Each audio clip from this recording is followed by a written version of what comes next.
오마이TV 시청자 여러분, 안녕하세요. 오마이뉴스 김병기 기자입니다. 최근 오마이뉴스가 김건희 여사에 대한 연속 특종을 하고 있습니다. 오마이뉴스 단독 기사에는 현직 대통령 부인의 모습에 대한 실망감을 표출하는 댓글들이 많이 올라오고 있습니다. 그 기사를 보다가 우연히 김대중 전 대통령의 부인 이호 여사에 대해서 연재하는 시민기자 박도 선생의 글이 눈에 띄었습니다. 그래서 모셨습니다. 오늘 모실 이 사람 10만인, 오마이뉴스를 매월 후원하는 10만 클럽회원은 박도 기자입니다. 33년 동안 고등학교 국어 교사 생활을 한 뒤에 장편소설 허영식 장군 등을 펴냈고, 역사 다큐 영웅 안중근과 사진집 미군정사 3년사, 그리고 어린이 도서 김구 독립운동의 끝은 통일 등 왕성한 활동을 하고 있는 작가이기도 합니다. 오마이뉴스에서는 모든 시민은 기자입니다. 시민 기자의 나이 제한도 없습니다. 77세의 나이에도 불구하고 왕성하게 시민 기자 활동을 이어가고 있는 박도 선생님을 전화로 연결해 보겠습니다. 네. 예, 안녕하세요, 박도 선생님. 예. 오랜만입니다. 예. 예, 예전에 강원도 안해에 사실 때 한번 찾아뵌 적이 있었는데, 지금은 원주에 살고 계시다고요? 예. 그렇군요. 다름이 아니고 최근 선생님께서 연재한 이호 여사 기사를 보고 전화를 드렸습니다. 김대중 전 대통령을 조명한 글들은 오마이뉴스에서 많이 찾아볼 수 있는데, 사실 이호 여사의 삶을 다룬 글이 많지 않았던 것 같습니다. 그래서 선생님이 왜 이호 여사에 주목하게 됐는지 그 까닭을 우선 여쭤봐도 될까요?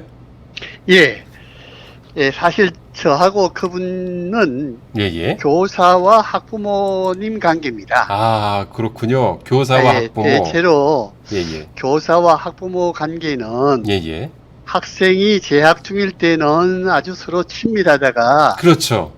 학생이 졸업하면 끝나는 경우가 많은데, 그렇죠. 저희 경우는 그 반대입니다. 학생이 재학 중에는 그분이 가장 어려웠을 때고, 나중에 대통령이 되시고 대통령 부인이 되시고 나신 뒤에는 조금 여유가 있는지 그때부터 저한테 이렇게 카드도 보내고 그러시더라고. 특이하네요. 특별한 사연이 있었던 것 같아요. 그러면은 사연이라는 것은 제가 그 학생이 가장 어려울 때, 그 학생이란 김홍걸 의원을 말하는데, 김홍걸 의원님. 그때 아버지가 그 사형수로 그야말로 목숨이 위태할 그때였습니다. 가장 어려울 때인데 그때 제가 옆에 있었다는 것. 그러고 그 김홍걸 의원이 굉장히 그때 말이 없이 그 인문학 특히 그 글을 시를 잘 썼어요. 시를 잘 그래서 썼군요. 그때 그 교원의 문해 현상 모집에 그 학생이 저한테 시 2편을 이렇게 투구를 했는데, 그걸 읽어보니까 너무 가슴이 찡하더라고요. 그래서 사형수의 아들이지만 제가 그걸 떠나서 그 학생의 작품을 장원으로 뽑은 일이 있습니다. 아마 그걸 그때 그 감옥에 계신 김대중 대통령도 상당히 그 감동을 받았고, 아마 어머니도 고마웠게 생각을 하신 것 같습니다. 그 어묵했던 시절에 그 장원으로 뽑는다는 것도 사실 이 눈치가 보이는 시절 아니었나요? 그렇죠. 그런데 그때 제가 젊은 나이인지 겁이 없었습니다. 그렇군요. 그럼 그 김홍걸 시는 어떤 내용을 담고 있길래 그렇게 가슴이 찡했습니까? 그것은 2편을 썼는데, 하나는 여수라는 시고 하나는 가을이라는 시인데, 아주 좀 자신의 심정을 담담하게 읊었는데, 아주 사형수의 아들의 심정입니까? 아니면 어떤 자기의 심정이죠. 그렇군요. 우선 그 얘기는 좀 더 이따가 이어가도록 하고요. 이번에 쓰신 글이 총 5편이더라고요. 뭐 기사를 보지 못하신 분들이 많을 텐데요. 어떤 예. 내용을 다뤘는지 좀 뭐 간략하게 뭐 소개하시고 나서 시작을 하도록 하죠. 아이고, 감사합니다. 예, 예. 제1회 연재는 예, 예. 제목이 당신이 없었으면 나도 없었다. 김대중 대통령의 말씀인데, 이 말씀은 김대중 대통령이 대통령이 되고 난 다음에 예, 예. 아내가 축하합니다라고 인사를 하자, 예. 당신이 없었으면 내가 어떻게 대통령이 되었겠느냐, 그런 내용으로 김대중 대통령을 만든 사람의 이야기입니다. 그다음에 제2회는 예, 예. 여자도 공부를 해야 한다라고 이호 그 여사의 그 어린 시절 그 예, 예. 어머니가 예, 예. 하신 말씀입니다. 그래서 이호 여사의 그 학창 시절 이야기를 주로 담았습니다. 세 번째는요. 제3회는 예, 예. 이게 아주 하이라이트인데, 예, 예. 이효 여사가 잘 알다시피 서울대학교를 나오시고 미국에 유학까지 한 그 당시로서는 아주 대한민국에서 가장 잘 나가는 여자이신데, 처녀이신데, 예, 예. 그때 김대중 씨가 그때 시지요, 대통령이 예, 예. 아니고, 예, 예. 그야말로 정치 백수입니다. 내일을 알 수 없는 호라비에다가 아들도 자식들을 있고. 둔 호라비에다가 정말 앞날이 안 보이는 그런 사람인데 어떻게 결혼을 하게 됐어요. 그래서 이호 여사가 고백하기를 나하고 김대중과의 결혼은 모험이었다. 그 이야기. 그래서 정치 백수와 모험 같은 결혼. 근데 그때에 아마 이효 여사 주변에서 모두 말렸는 모양이에요. 가족뿐만 아니라. 근데 왜 이효 여사는 그 결혼을 그렇게 강행했던 거죠? 물론 사랑했기 때문이겠죠? 그분은 내가 보기에는 대단히 사람을 보는 압력이 아주 높아요. 그래서 김대중 지금은 백수지만 언젠간 저 사람이 큰일을 하겠다. 저 사람을 통해서 내 꿈을 실현시켜야겠다. 내 꿈이라면 어떤? 그러니까 이효 여사의 꿈은 뭐냐 하면 여권, 여권 신장, 여권 신장과 인권 그거였어요. 그런데 여권 신장은 여성의 힘으로서는 거의 벽에 부딪혔다는 생각을 가졌어요. 그 당시에는 또 워낙 그래서 유교 잔재들이 많이 남아 있었지 않습니까? 그렇죠? 그래서 이것은 내가 하는 보다가 남성들이 힘 있는 남성이 해야 한다. 그래서 김대중 저 양반이 지금은 백수지만 언젠가는 대권을 잡을 것이다. 그걸 내다본 거예요. 대단한 여자죠. 아주 전략적인 결혼이라고도 어떻게 보면은 할 수 있겠네요. 자기만이 그래서 모든 반대를 뿌리시고 그렇게 결혼을 한 거죠.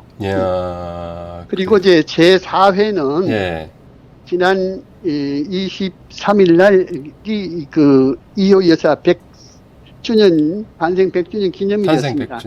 그날 오신 분들의 이야기. 그래서 이분이 그때 그 후배들이 60회 생일 잔치를 베풀어 주실 때 하신 말씀이 내가 100살까지 살면 그때 춤을 추겠다. 그런 이야기입니다. 그런 이야기가 담겼고 마지막 5편은 어떤 내용입니까? 마지막 5편에는 5편째. 이효 여사가 감옥에 있는 남편에게 보내는 편지인데 아무에게도 악을 갚지 말라. 그래서 김대중 대통령이 정치 보복을 안 했는데 그 누구에게도 안 했는데 악을 갚지 말라. 그 모든 그렇게 한 게는 김대중 대통령의 철학도 있었겠지만 아내가 아마 많이 그러지 말고 영향을 미쳤던 맞아요. 영향을 미쳤다고 그렇게 저도 생각이 되고 그런 말이 말이죠. 그 편지에 구구절절하게 다 나와요. 뭐 기사에 보니까 그 이호 여사를 직접 본 것이 한 3번 정도 되는 것 같더라고요. 그 뭐 당연히 이 교사와 학부모 이런 관계로 만났겠죠. 어떤 일 때문에 어떻게 만나게 됐는지 좀 소개해 주시면 어떻겠습니까? 그분 막내 아들이 제가 이대부고 교사로 했을 때 저희 학교에 입학을 했어요. 국어 선생님이셨죠? 그렇습니다. 그런데 아마 80년인가 81년인가 그 예. 김대중 대통령께서 그 당시에 그 5.18 내란 음모로 그 구속이 되어서 사형 언도를 받았을 그때입니다. 그때 그 아마 김원걸 학생이 고1인가 고2라고 생각하는데 고2 그 반에 수업을 하고 나오는데 바로 교장실 옆에 있었어요. 그래서 교장실 옆을 이렇게 썩 지나오는데 어떤 분이 그냥 날 보고 눈인사를 하더니 그냥 그 손수건을 꺼내고 얼굴을 이렇게 가리더니 그냥 얼른 그냥 그 현관으로 나가시더라고요. 보니까 이효 여사더라고. 나중에 그 교장 선생님이 그런 이야기를 하시더라고. 그 당시에 그 교장 선생님이 김연호 교장 선생님이라고. 뭐 어떤 일이 있었던 거죠, 그러면? 여사하고는 서울 사대 때에 같은 클래스 매트였는가 봐요. 그래서 그 교장한테 자기 아들 도 부탁할 겸,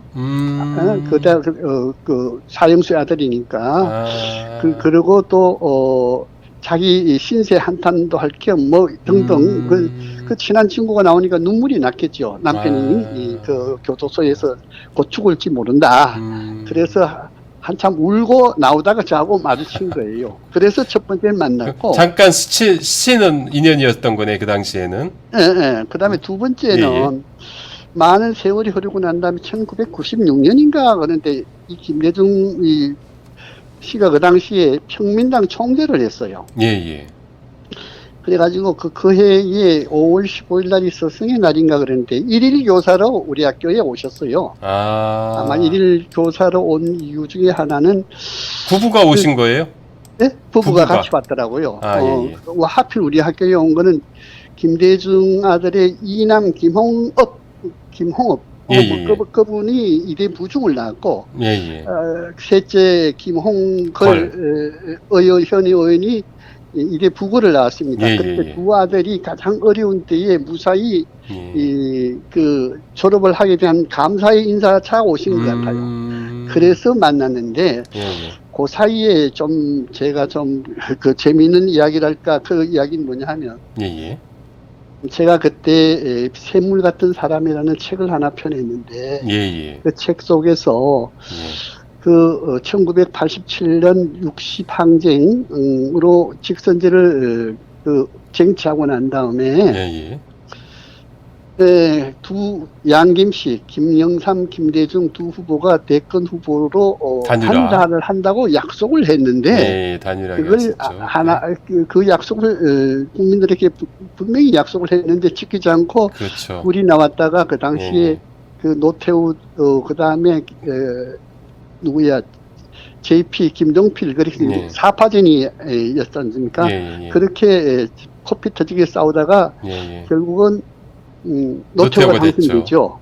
그 이야기를 제가 항세와 조계의 그 어부지리 이야기를 견주면서 마침 저희 반에 두 학생이 있었는데 두 학생이 그 단장 성석에 결혼했는데 2학기 때는 1학기 때 이긴 학생이 양보를 해가지고 서로 이렇게 하더라고. 이게 너무 아름답더라고. 그 학생 이야기에 견주면서 양김씨가 고교생보다도 못하다고 제가 아주 까칠하게 비판을 했습니다. 비판을 했군요. 그 책을 썼는데 그 책을 저희 학교 교감 선생님이 그때 그 이효 여사가 다니시던 창천교회의 장로님이에요. 그래가지고 제 책을 그 교감 선생님이 많이 사주시는데 월요일날 출근을 했더니 그 책을 이효 장로님께 드렸다 그래서 나는 속으로 그분에게 감사하던 마음부터 주책 없이 왜 그 책을 보냈어. 앞으로는 아마 이효 여사가 나를 굉장히 그 거리를 둘 것이다. 삐칠 거 아닙니까? 그렇죠. 그렇게 비판을 했으니까.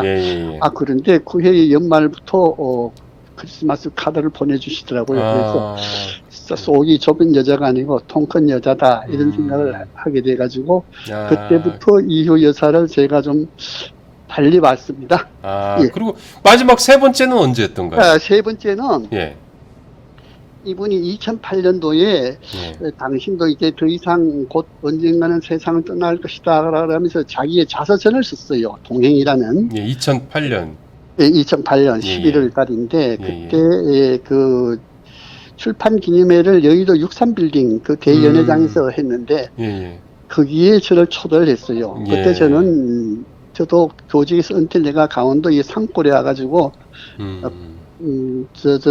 그 농사꾼으로 지내고 있을 텐데 초대를 해서 서울 가가지고 만났는데 그 행사에 참석했는데 어떻게 잊지 않고 초대를 했네요. 네, 초대를 했더라고요. 그래서 이제 그날 초대를 했는데 저한테 그 또 건배사를 부탁을 하더라고요. 제안을 했군요. 그때 그 연혜석 석사께서는 그 당시 김대중 정부 당시에 뭐 정부 요직 이낙연 전 총리를 비롯해가지고 거의 다 오셨는데 기라성 같은 분들이 유독 저한테 저한테 건배사를 해서 제가 그때 건배사로 사형수 아들을 위하여라고 이렇게 건배사를 한 적이 있습니다.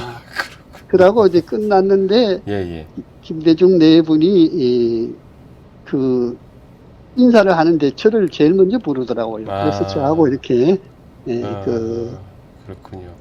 악수를 나누는데 딱 그때 이효 여사가 어떻게 제 손을 꼭 잡는지 그 소나기의 힘이 아직까지 사실 남아 있는 것 같아요. 그 후에 그래서 제가 오늘까지 이렇게 그냥 이렇게 관계를 유지하고 있는 것 같습니다.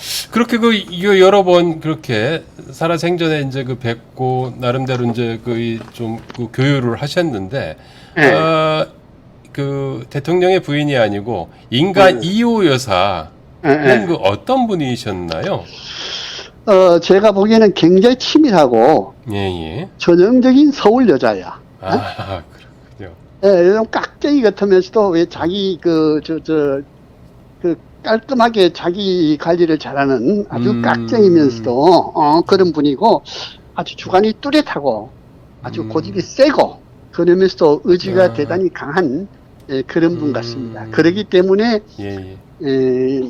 김대중 그 양반이 변절하고 싶어도 자기 아내가 무서워서 변절을 못했어요. 그렇군요.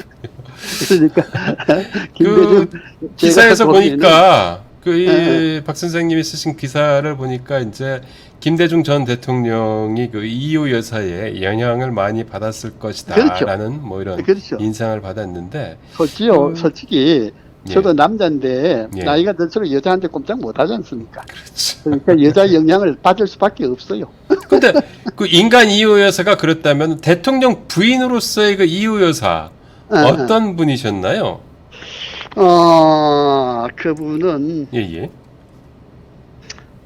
대단히 그 남편에게 대해는 엄했어요. 그래서 제가 남의 부부의 사생활은 엿보진 못했지만 김대중 대통령이 또 굉장히 그 이효 여사를 만나서 힘들었을 것 같아요. 왜 마누라는 좀 편해야 되는데 까칠하게 그냥 이렇게 하니까 아마 굉장히 어려웠을 거예요. 그리고 김대중 대통령이 평소에 그 감옥에서도 남편을 아내를 이겨야지 그런 마음으로서 공부도 굉장히 열심히 한 것 같아요. 그러면 그 김대중 대통령을 만든 사람이라고 볼 수 있겠네요. 그럼요. 그래서 김대중 대통령이 나도 영어를 잘 못하는데 그렇게 영어도 하고 그렇게 영어로 연설할 정도로 그렇게 공부를 했으니까 얼마나 공부를 했겠습니까? 이호 여사한테 주눅 들지 않기 위해서 맞아. 열심히 자기 개발을 하셨군요. 그래서 김대중 대통령이 이 감옥에서 독서를 하면서 내공을 많이 쌓은 것 같아요. 그래서 왜 준비된 대통령이라고 한 말씀이 그 헛나온 게 아니고 허투루 한 게 아니고 그만큼 내가 대통령이 되면 뭔가를 보여줘야겠지 하고 아주 그냥 감옥에서 불을 켜고 공부를 기사에서 보니까 그 김대중 전 대통령과 이호 여사가 주고받은 그 편지글들이 많이 있더라고요. 그 두 분 관계를 보여줄 수 있는 그 편지의 내용 중에 그 한 구절을 저희 그 시청자분들을 위해서 간단하게 소개시켜 주시면 어떻겠습니까? 그 이효 여사가 쓴 편지 중에 이런 편지가 있습니다. 악은 악으로서 이길 수 없다.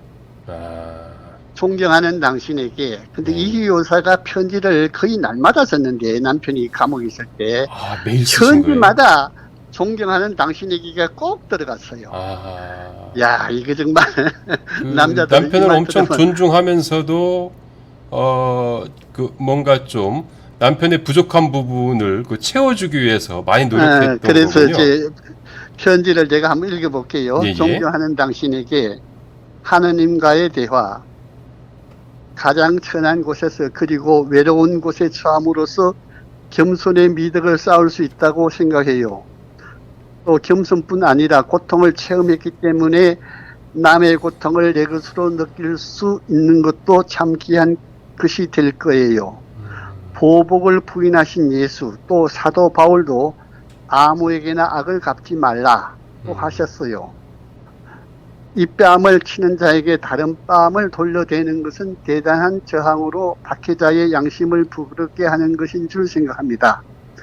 오직 악은 악으로서 이길 수 없고 선으로만 이긴다는 것을 우리는 다 같이 알아야 할 것으로 믿어요. 내 원수가 줄이거든 먹을 것을 주고 목마르거든 마실 것을 주라고 가르치신 이 사랑을 생각하고 체험하시기 바랍니다.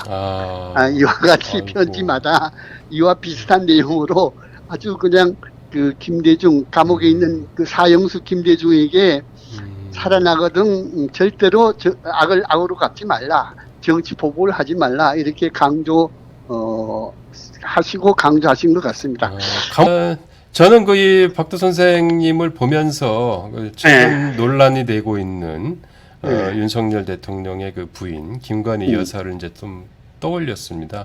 사실 이제 그 극과 극으로 이렇게 뭐 상반된 모습이어서 혹시 그 주변에서 이 기사를 보면서 저와 비슷한 이야기를 해오는 사람도 더러 있지 않았나요? 그 주변에 댓글에 이런 댓글이 하나 있었어요. 같이 엮지 말라.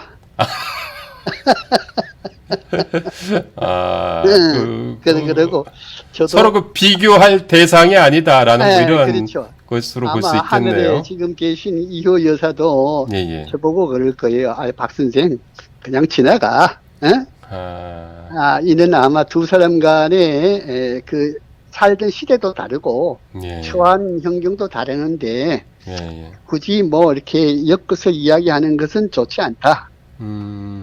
그러고 제가 보기에 이 여사가 이화역으로 나온 걸로 알고 있는데 교사 입장에서는 굉장히 그 모범생 같아요. 아주 모범생 같아.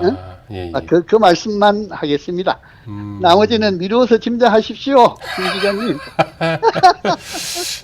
그렇군요. 하고 싶은 말씀은 많은데 괜히 그 이 한 분한테 누가 될까봐 말씀을 좀 그 삼가하시는 거군요. 맞아, 아주 그 미루어서 짐작하십시오. 그 이호 여사의 연재 글을 통해서 독자에게 그 꼭 해주고 싶었던 말은 무엇이었는지 좀 뭐 정리 차원에서 말씀해 주시면 어떻겠습니까? 이분이 아주 집념이 강하신 분인데 이분은 애초에는 결혼하지 않고 자기는 독신으로 살겠다. 한국 여성의 인권과 인권을 위해서 이바지하겠다, 이런 인생의 목표가 있었어요. 그런데 막상 사회 활동으로 그 여성 운동을 하니까 벽이 많아는 것 같아요. 이것은 여성의 여건은 여자의 힘으로 안 되고 남자의 힘을 통해서 여건 신장을 해야겠다. 그렇게 작정을 하고 지금과는 좀 시대가 많이 달랐으니까요. 그 당시에는 자기 꿈을 이루기 위해서 자기 자신을 헌신하는 그런 사람입니다. 그런 사람, 그런 이야기를 우리가 젊은이들이 후세 다음 세대 사람들이 배울 만하지 않을까, 저는 그렇게 생각합니다. 그런 메시지를 좀 전하고 싶었군요. 자기 꿈을 이루기 위해서 자기 자신을 헌신해. 그러니까 그 자식 둘 딸린 집에 그러니까 우리 재치다 그러죠. 들어가가지고 얼마나 힘들었겠습니까? 그럼 그렇죠. 양쪽 얘기는 다 들어봐야겠지만 어쨌든 제3자가 보기도 힘들었을 거예요. 그 새엄마가 된다는 게 보통 힘든 게 아니거든요. 그런 희생을 했기 때문에 이유가 아닌가 그렇게 생각합니다.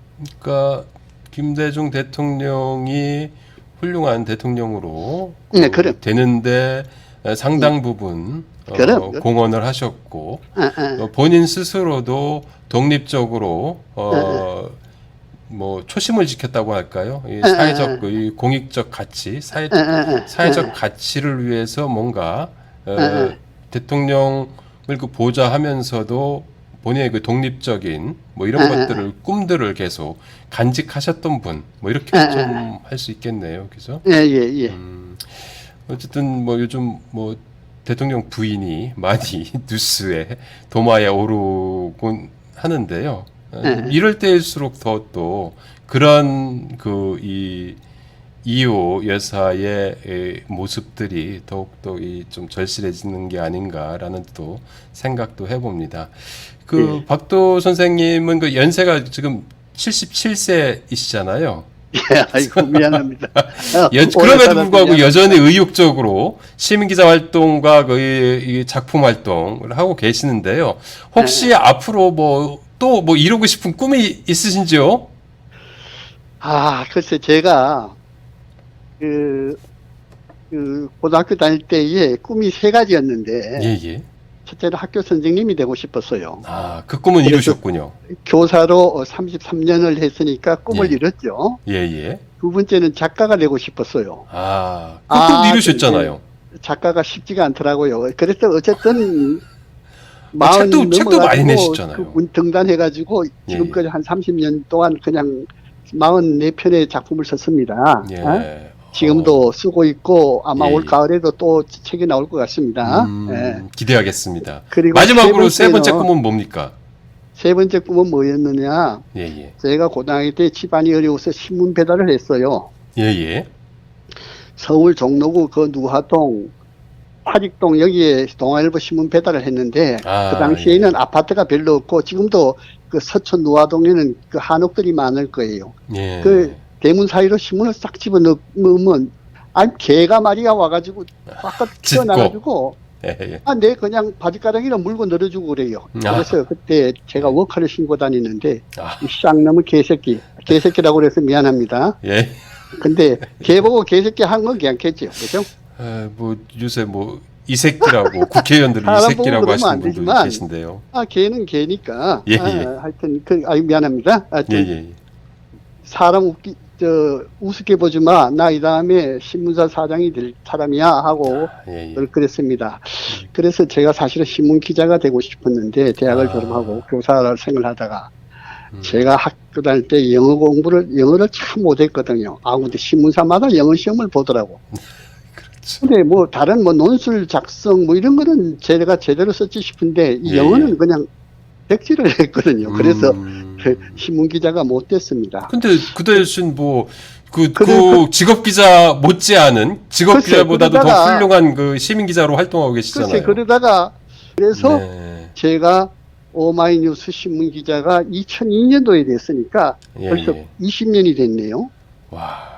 그래가지고 또 별 나가지고 미국도 갔다 오고 중국도 갔다 오고 뭐 그냥 오마이뉴스 신문 기자로 정말 제가 활약을 하셨죠. 현역 못지않게 아마 네.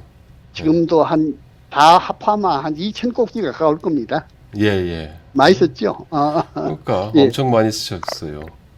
마지막 질문인데 지금 진행하는 코너가 이 사람 10만인입니다. 이 오마이뉴스를 후원하는 10만인 클럽 회원들을 초대하는 이런 코너인데요. 지금까지 그 열심히 그 기자 활동도 시민 기자 활동도 하셨고 또 지금 10만인 클럽을 10만인 클럽 회원으로 매월 오마이뉴스를 후원도 하고 계시잖아요. 박도 선생님에게 오마이뉴스는 어떤 존재이고 왜 후원을 하시는지 저희도 또 응원을 또 받아야 되니까 한 말씀 해주시면 어떻겠습니까?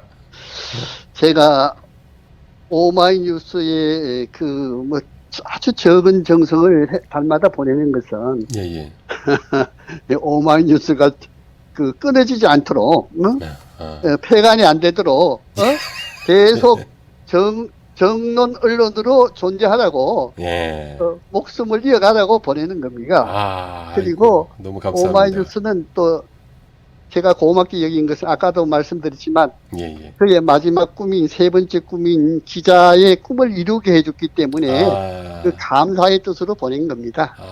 그렇군요. 마무리할 시간이 된 것 같아요. 예, 예. 저 박도 선생님 오늘 말씀 감사했고요. 그리고 이제 예.